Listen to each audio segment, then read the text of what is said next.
सीधी एवं बिंदु की प्रत्येक न्यूज का अपडेट सबसे पहले पाने के लिए चैनल को सब्सक्राइब करें और बेल आइकॉन प्रेस करें। गरीब कल्याण सप्ताह के अंतर्गत मुख्यमंत्री श्री शिवराज सिंह चौहान द्वारा प्रदेश में ग्रामीण आजीविका मिशन के अंतर्गत ग्रामीण स्ट्रीट वेंडर्स ऋण वितरण कार्यक्रम का शुभारंभ किया गया। इसके अंतर्गत ग्रामीण क्षेत्रों में निवासरत स्ट्रीट वेंडर्स को अपनी आजीविका पुनः स्थापित करने के लिए 10,000 रुपए का ब्याज मुक्त ऋण प्रदान किया जाएगा।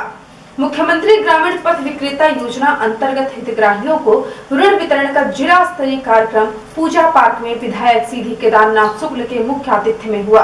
कार्यक्रम में विधायक श्री शुक्ल द्वारा ग्रामीण स्ट्रीट वेंडर्स को स्वीकृति पत्र वितरित किए गए। सीधी जिले में 285 हितग्राहियों को 28,85,000 रुपए का ऋण वितरित किया गया।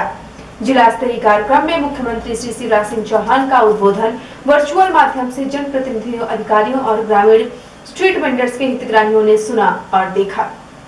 कार्यक्रम को संबोधित करते हुए विधायक श्री शुक्ल ने कहा कि इस समय केंद्र में और राज्य में एक जनहित ऐसी सरकार है जो गरीब एवं वंचित वर्गों के जीवन में खुशहाली लाने के लिए अपनी पूरी क्षमता और ऊर्जा से लगी हुई है। इसीलिए देश के प्रधानमंत्री श्री नरेंद्र मोदी के जन्म दिवस के उपलक्ष्य में प्रदेश में गरीब कल्याण पखवाड़े का आयोजन किया जा रहा है।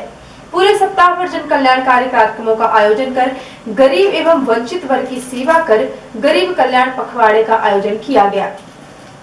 विधायक श्री शुक्ल ने कहा कि कोरोना महामारी के कारण पथ विक्रेताओं के जीवन में जो संकट आया है उससे उन्हें राहत देने के लिए पीएम स्वनिधि योजना के माध्यम से शहरी पथ विक्रेताओं को 10,000 रुपए का ब्याज मुक्त ऋण प्रदाय योजना विगत 9 सितंबर को प्रारंभ की गई थी। अब ग्रामीण पथ विक्रेताओं को भी व्यवसाय स्थापित करने के लिए 10,000 रुपए के ब्याज मुक्त ऋण प्रदान किए जा रहे हैं।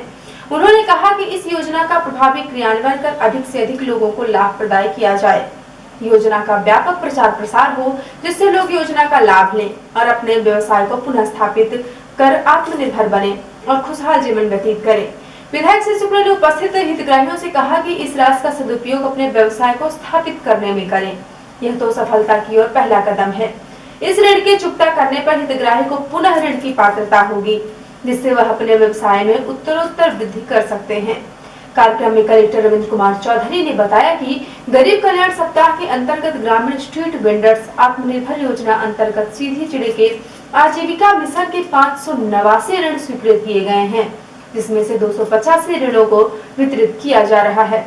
शेष के वितरण की कार्यवाही शीघ्र पूर्ण की जाएगी। उन्होंने बताया कि कोरोना महामारी कोविड-19 के कारण प्रवासी मजदूरों एवं छोटे व्यवसायियों की स्थिति को ध्यान में रखते हुए ग्रामीण स्ट्रीट वेंडर्स आत्मनिर्भर योजना लागू की गई है। इस योजना के अंतर्गत 10,000 रुपए का ब्याज मुक्त ऋण स्वीकृत किया जा रहा है जिसमें अधिक से अधिक लोगों को लाभान्वित किया जाएगा। कलेक्टर श्री चौधरी ने आजीविका मिशन तथा बैंकर्स को एक साथ मिलकर ग्रामीण स्ट्रीट वेंडर्स आत्मनिर्भर योजना का लाभ अधिक से अधिक हितग्राहियों को लाभान्वित करने के लिए कहा है। कार्यक्रम में पुलिस अधीक्षक पंकज कुमावत ने बताया कि कोरोना महामारी कोविड-19 के कारण प्रवासी मजदूरों को रोजगार छिन जाने के कारण उनकी आर्थिक स्थिति बहुत कमजोर हो गई है जिसको ध्यान में रखते हुए गरीब कल्याण सप्ताह के अंतर्गत ग्रामीण स्ट्रीट वेंडर्स आत्मनिर्भर योजना अंतर्गत 10,000 रुपए का ऋण दिया जा रहा है जिससे वे अपना स्वयं का व्यवसाय स्थापित कर सके। श्री कुमावत ने आश्वस्त किया है कि पुलिस कर्मियों द्वारा किसी भी व्यवसायी को परेशानी नहीं होगी। यदि कोई समस्या होती है तो हम आपके साथ हैं। ग्रामीण स्ट्रीट वेंडर्स आत्मनिर्भर योजना से लाभान्वित होने वाले परिवार अपने बच्चों को अच्छी शिक्षा दिलाएं तथा अपने व्यवसाय को पुनः स्थापित करें जिससे उन्हें इस समस्या से निदान मिल सके। कार्यक्रम में हितग्राहियों को योजना के तहत लाभ प्रदान किया गया।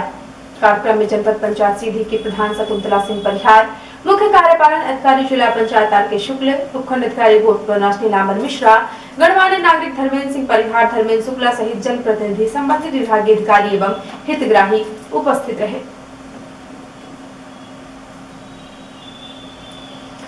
मोदी सरकार के कृषि सुधार विधेयक की खूबियों और विपक्ष द्वारा कृषि सुधार बिल के विरोध में लगातार खड़े किए जा रहे सवालों का जवाब देने के लिए 24 सितंबर को जिला बीजेपी कार्यालय में भाजपा जिलाध्यक्ष इंद्र शरण सिंह चौहान ने प्रदेश नेतृत्व के निर्देश पर पत्रकार वार्ता आयोजित की।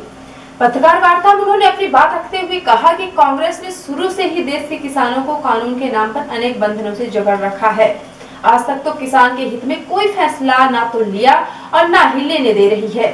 आज मोदी सरकार किसानों के हित में निर्णय ले रही है तो कांग्रेस किसानों को गुमराह करते हुए घड़ियाली आंसू बहा रही है। आगे उन्होंने कहा कि अलाउद्दीन खिलजी द्वारा रचित और अंग्रेजों द्वारा पोषित मंडी कानून किसानों के लिए अभिशाप था, क्योंकि इसके द्वारा किसान अपनी उपज मंडी में देने के लिए बाध्य था।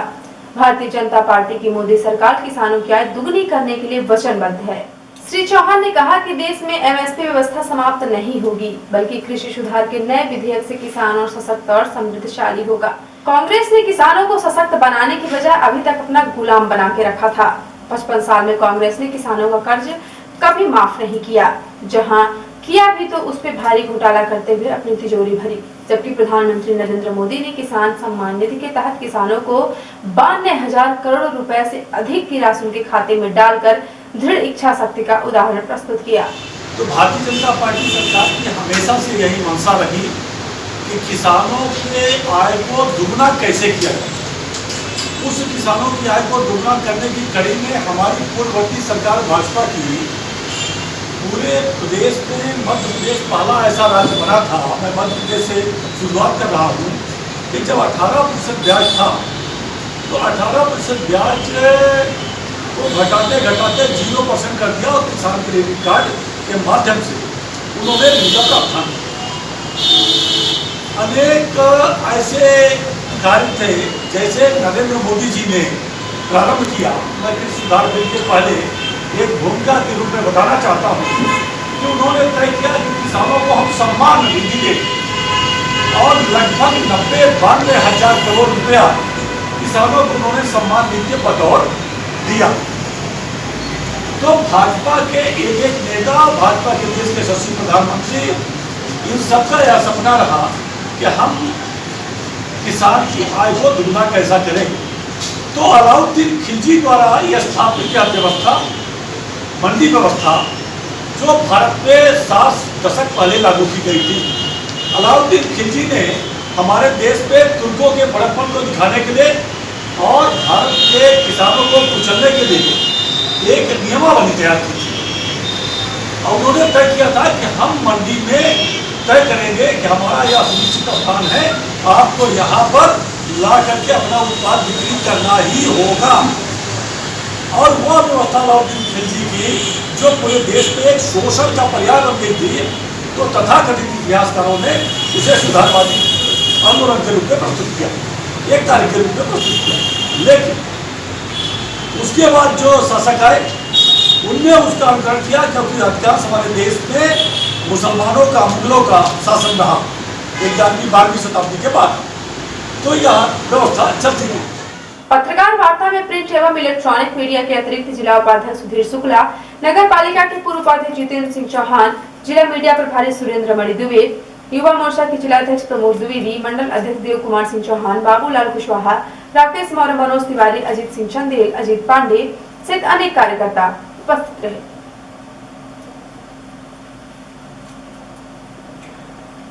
जिला टीकाकरण अधिकारी डॉक्टर नागेंद्र बिहारी दुबे के द्वारा जानकारी दी गई है कि मंगलवार देर शाम से अभी तक में 26 लोग कोरोना पॉजिटिव पाए गए हैं।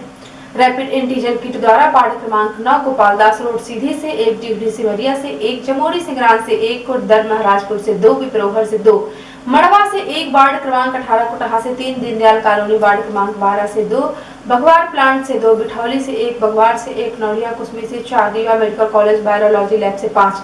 इस प्रकार से कुल 26 पॉजिटिव केस पाए गए हैं। उन्होंने बताया कि सभी पॉजिटिव केस को आइसोलेशन में रखा गया है। कॉन्ट्रैक्ट ट्रेसिंग और कंटेनमेंट एरिया बनाने की कार्यवाही की जा रही है। डॉक्टर दुबे ने बताया कि कोरोना संक्रमण से 19 लोगों को स्वस्थ होने के बाद डिस्चार्ज किया गया है। सभी को अपने घर पर होम आइसोलेशन में 1 सप्ताह रहने के लिए समझाइश देते हुए आवश्यक दवाओं के सेवन करने के लिए दवा प्रदान की गई है तथा सभी आवश्यक सावधानियां रखने की सलाह दी गई है। अब तक जिले में कुल 693 लोग कोरोना से संक्रमित हो चुके हैं। अब तक 521 व्यक्तियों को स्वस्थ होने के बाद डिस्चार्ज किया जा चुका है। अब जिले में कुल एक्टिव केस 169 हो गए हैं। अभी तक 230 कंटेनमेंट एरिया बनाए गए हैं, जिसमें से 158 कंटेनमेंट एरिया से मुक्त हो चुके हैं और 72 कंटेनमेंट एरिया अभी एक्टिव है। जिला विधिक सेवा प्राधिकरण के अध्यक्ष एवं जिला न्यायाधीश सीधी वीरेंद्र प्रताप सिंह के मार्गदर्शन में जिला जेल सीधी में महिला बंदियों के लिए ऑनलाइन वर्चुअल लोक विधिक साक्षरता शिविर का आयोजन किया गया। शिविर के माध्यम से सचिव जिला विधिक सेवा प्राधिकरण डीएल सोनिया द्वारा विधिक सेवा योजना के अंतर्गत पात्र महिला बंदियों को विधिक सहायता सलाह बंदियों के अधिकार एवं प्लीवारेनिंग प्रक्रिया के प्रकरणों के निराकरण के संबंध में घरेलू हिंसा से महिलाओं का संरक्षण अधिनियम भरण पोषण एवं अन्य शासन द्वारा संचालित कल्याणकारी योजनाएं, लाडली लक्ष्मी योजना, बेटी बचाओ बेटी पढ़ाओ योजना, महिला सशक्तिकरण, राष्ट्रीय पोषण मिशन की जानकारी दी गई। साथ ही महिला बंदियों के न्यायालयों में लंबित प्रकरणों के संबंध में जानकारी ली गई एवं उनकी समस्याओं के बारे में सुना गया। जिन महिला बंदियों के प्रकरणों में अधिवक्ता नियुक्त नहीं है, विधिक सेवा से अधिवक्ता नियुक्त हेतु आवेदन जिला विधिक सेवा प्राधिकरण सीधी को अग्रेषित करने जेलर जिला जेल सीधी को निर्देशित किया गया है।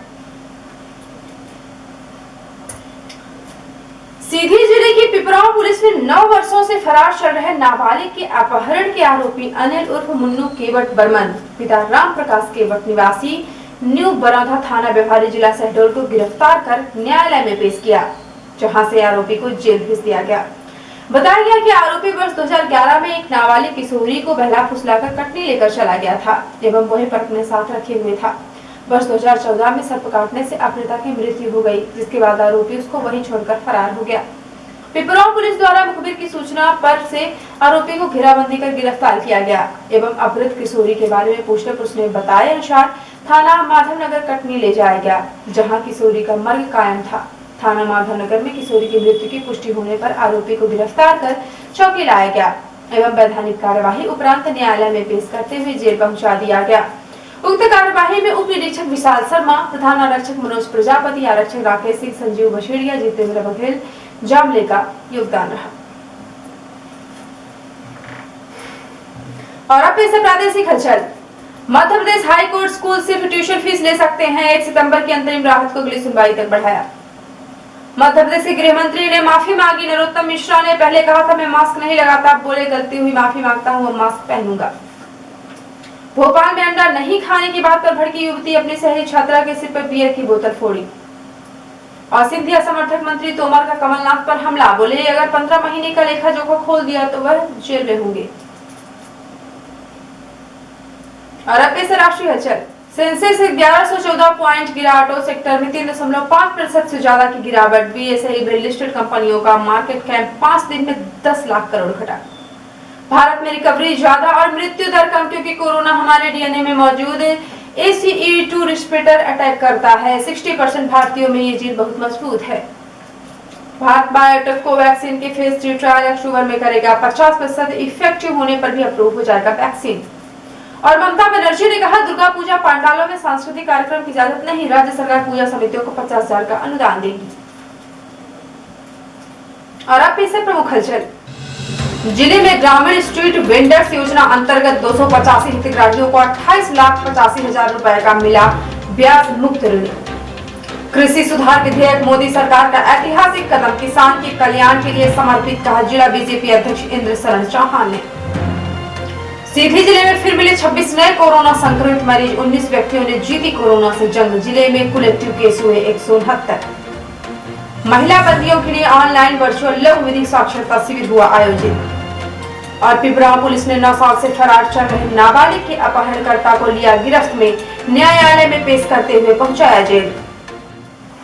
तो ये थी आज की प्रमुख हलचल। यदि आप न्यूज फेसबुक पर देखते हैं तो पेज को लाइक और फॉलो करें, और यूट्यूब पर देखते हैं तो चैनल को लाइक और सब्सक्राइब करना बिल्कुल ना भूलें।